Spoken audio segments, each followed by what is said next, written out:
정성현 교장 선생님 부탁드립니다.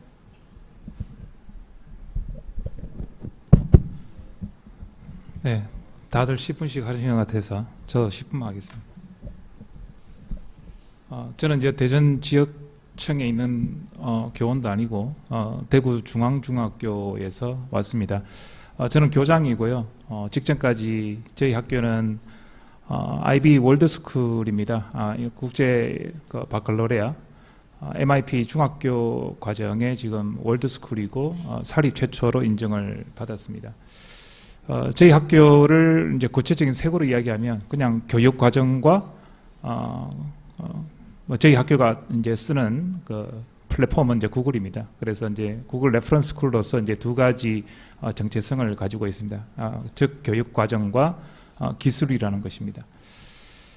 제가 조금 엉뚱하지만 이 말씀 좀 드릴게요. 우리나라 민주주의잖아요. 민주주의의 가장 극적인 핵심은 다원주의죠. 서로 다변화되고 달라야 된다는 것입니다. 우리나라 학교는 약 14,000개가 있습니다. 교장도 14,000명이 있다는 뜻입니다. 40~50만 교사들, 그것도 전 세계에서 가장 자칭 뛰어나다는 교사, 우리 선생님들이 계셔서 저는 지금까지 이 코로나 사태를 버티면서도 저는 이 평준화된 교육의 질을 계속 유지하고 있지 않나. 만약 그 교사의 우월성이 없었더라면 어떻게 됐을까 끔찍한 생각도 사실 듭니다. 차치하고 원 사이즈 피처 올이란 말이 있습니다. 1950년대, 60년대 그냥 표준화죠. 전투기를 만들었는데 그 좁은 전투기 안에 어느 정도 핏이 신장의 크기가 딱 일정한 사람만 공군 조종사가 될 수 있었습니다. 제가 왜 말씀을 드리냐면 14,000개의 학교가 각양각색의 정체성과 그 학교 급과 속성을 그리고 지역에 있는 인재들이 학교를 유지함에 있어서 각기 다른 맥락으로서 교육은 이루어져야 되는 것이 민주주의 나라의 민주주의 학교가 아니겠나 싶습니다. 두발, 복장, 교육 과정이 모든 것들이 중앙화가 되어서 그때는 맞았겠죠. 50년대, 60년대, 80년대까지 시켜요. 그때는 맞았겠죠. 근데 90년대, 95년부터 김현상 정부에서 학생 주도적인 학생 중심적 수업이라는 말이 30년이 지났지만 지금까지 허언에 가까울 정도로 2022 개정 교육과정의 핵심 개념이 바로 자기 주도적인 인간상이라고 이제 별도 정립이 되었습니다. 자기 주도성, 역량. 자, 평가 방법이 있습니까? 국가가 중앙화된 교육 과정에서 수능이라는 시험을 치면서 자기 주도적인 학생을 어떻게 평가할 건데요? 멀티초이스 오지 선다형으로 계속 갈 건가요? 자, 그러면은 네거티브 워시백 이펙트라는 말이 있습니다. 부정적 환류 효과의 시험에 의한 환류 효과입니다. 수능이라는 것이 계속해서 내리꽂아서 고등학교, 중학교, 초등까지 이어지다 보니까 그 9등급제 성적화된 그 다양성이 다양성이고 그 공정성이 공정성인 줄 알고 우리는 착각하고 있지 않습니까? 비단 한 예를 들어볼게요. 생기부. 아까 옆에 여기 선생님께서 말씀을 하셨는데 가장 양질의 데이터는 무엇인가? 저는 가장 양질의 데이터는 우리 수능 시험 칠 때 진학사나 UA 같은 그런 회사가 저는 가지고 있다고 보고요. 한국교육과정평가원이 수능 내내가 가지고 있다고 보고요. 아까 나이스 이야기했는데 나이스 시스템 안에 들어가면 정말 정제된 정량 데이터들이 가득 수십 년 동안 쌓여 있습니다. 우리 이용 못 하잖아요. 그죠? 근데 떠나서 종이라도 이용을 할 수 있나 못 합니다. 6년 동안 선생님들이 계속해서 세부 능력 특기사항, 행동 발달사항, 종합 의견 다 적어줬지만 그 6년간의 초등 선생님들의 데이터 얼마나 양질의 데이터입니까? 중학교 못 보고 그냥 또 새로 파악해야 되죠. 학생들 막 뛰어내리고 죽고 합니다. 그런 거 파악됐으면 저는 그런 불상사 이런 거 없다고 저는 봐요. 중학교 3학년 열심히 적어줬지만 또 고등학교 생들 못 보고 그럼에도 불구하고 또 특목고 간다고 그냥 내신으로 해서 또 줄 세우죠. 또 그 애들이 특목고를 갔든 고등학교를 갔든 일반고를 갔든 또 평준화 정책이라는 이름으로 갔어요. 학교 선택도 자기 스스로 선택을 못 해요. 그럼 고등학교 갔는데 또 열심히 세특 좋고 해요. 자, 이런 와중에 95년부터 학생 주도성 해서 99년부터 수행평가가 전국적으로 공식 실시가 되고, 아직 수행평가가 2015 개정교육과정과 2022까지 오면서 강론의 각 과목의 강론에 의한 평가, 준거, 평가 기준 이런 것들이 척도가 5점이다, 10점이다 이런 거 있습니까? 없습니다. 각 학교마다 다 달라요. 수행평가가 30%, 40%, 50%, 엄미치 같은 경우는 100%까지 데이터가 돼야 되는데 그저 상대 평가라는 것 때문에 결국은 절대평가다운 절대평가를 못하고 있죠. 제가 좀 진부한 이야기를 드렸습니다만은 이까지 오면서 가장 핵심은 평가예요. 기기 관리 어렵다, 뭐 와이파이 안 된다, 그거 우리 학교 다 돼도 그거 안 돼요.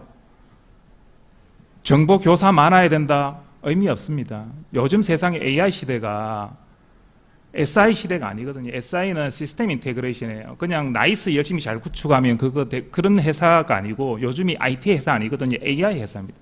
그런 관리, 유지, 보수 모든 게 AI 다 합니다. 저희 학교의 시스템 제가 혼자 다 관리합니다. 네. 한 사람이 그냥 다 관리를 할 수 있는 그게 AI 시대거든요. 여기 계신 회사들 뭐 아마존, 구글, 아마존이 뭐 그냥 인터넷 도서 아니지 않습니까? AI 회사입니다. 저는 LMS가 지금 현재 일반 전국적으로 국가에서 지금 보증해 준 게 없기 때문에 일단 가장 보편적으로 쓰이고 있는 게 구글 클래스룸입니다. 그 안에 들어가면 비정형적 데이터 부스러기를 저는 다 볼 수가 있습니다. 그 학생 한 명 한 명 특징을 해서 보는 것이 아니라 우리 학교에서는 지금 구글 클래스룸을 얼마나 쓰고 있는가, 또 과제 제출을 얼마나 학생들이 많이 돼 있는가 저는 다 볼 수가 있습니다. 학교 단위로 구축되어 있기 때문입니다. 어쨌든 여기는 저는 그래요. 챗GPT가 나오고 난 다음에 영원한 강제는 없다. 저는 이 다양성 시대의 플랫폼도 저는 다양하기를 저는 원합니다. 마이크로소프트, 챗GPT, 아마존, 이 사용자들이 각계 각생의 각기 각 기관이나 특성에 맞게끔 선택할 수 있는 이 조율은 저는 정말 중요하다고 보고요. 그런 비교를 하고 그 안에서 우월성을 발견할 수 있는 LMS가 됐던 시스템 플랫폼을 저희가 발견하면 그걸 쓰면 되는 거거든요. 소비자는 그걸 취할 선택을 가지고 있습니다. 다시 원론적으로 돌아와서 14,000개의 학교가 다 달라야 된다는 뜻은 아닙니다. 그러나 그 맥락을 학교장 단위로 혹은 그 구성원들이 조합해서 조율해서 저는 그걸 정할 수 있는 선택권과 자율성은 저는 반드시 꼭꼭꼭꼭 필요하다고 보고요.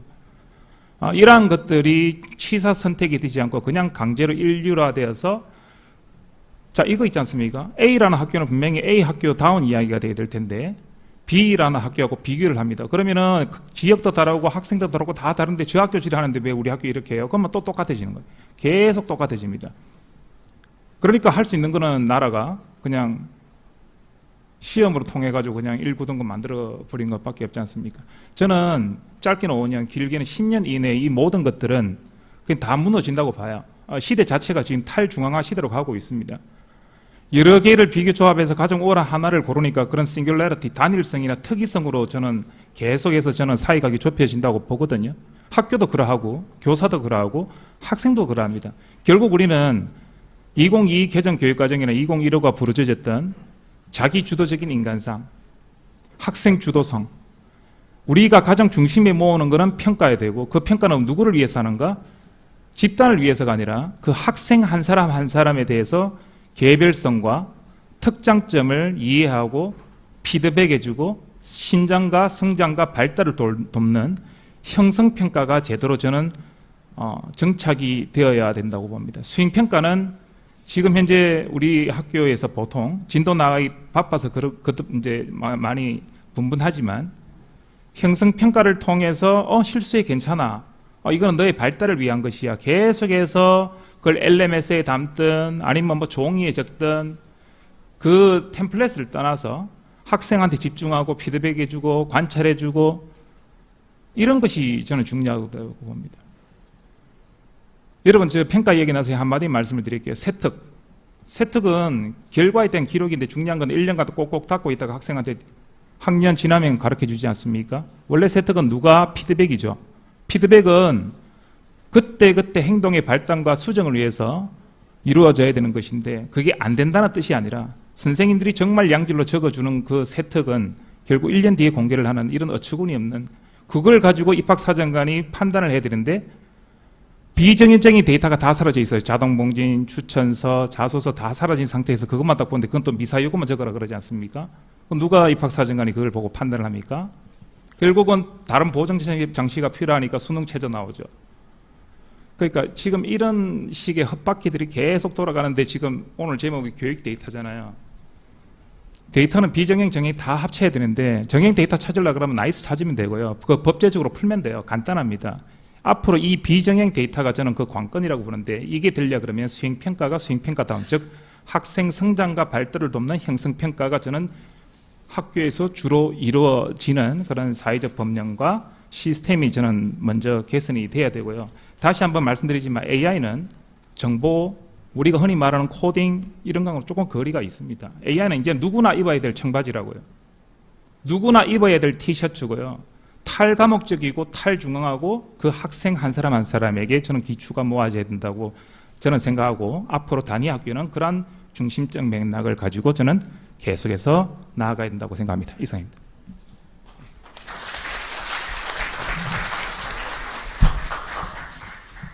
오늘 여기 발표해 주신 분들이 기가 막히게 시간을 딱 지켜서 했습니다. 그래서 이제 마무리해야 될 것 같은데, 제가 그냥 마무리 발언을 하면, 뭐 오늘 여기서 저희가 뭘 확정하고 뭐 결정하는 자리라기보다는 다양한 의견을 계속 청취하고 이런 기회를 계속 앞으로도 가져가면서 뭔가 합의점을 찾아가는 그런 시작점이 됐으면 좋겠고, 저 개인적으로는 제가 평상시에 듣고 다루는 주제랑 다른 분야에 대해서 많은 좋은 의견을 들어서 전 개인적으로 굉장히 좋은 시간이었습니다. 많은 걸 배우고 감사드리고, 여기 앞에 계신 여러분들께서도 깨도 그런 좋은 시간이었으면 좋았을 것 같습니다. 예, 마치겠습니다. 감사합니다.